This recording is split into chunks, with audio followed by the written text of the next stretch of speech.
Eticarata yeni başlayanların demək olar hər kəsin etdiyi ən böyük səhvlər ondan ibarətdir ki, bir məhsul daha çox satıbsa, mən də həmin məhsulu öz mağazamda listələsəm, mən də daha çox satış həyata keçirdərəm. Bu fikir çox yanlış bir fikirdir. İndi bunun nəyə görə yanlış olduğunu mən öz kontentimdə birebir olaraq göstərəcəm.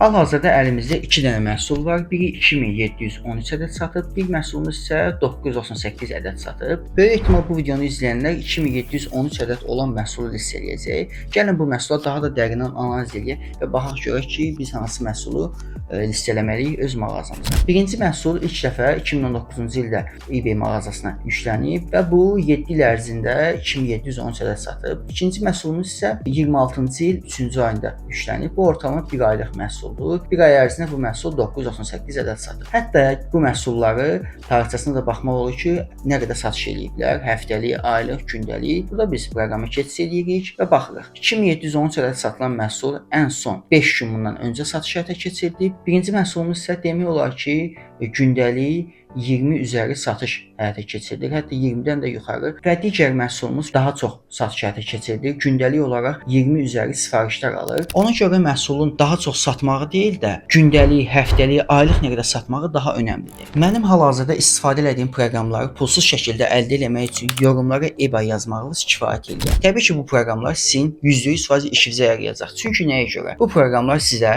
məhsulun gündəlik, həftəlik, aylıq nə qədər satdığını və ilk dəfə eBay nə zaman yükləndiyin rahat şəkildə görə biləcəksiniz.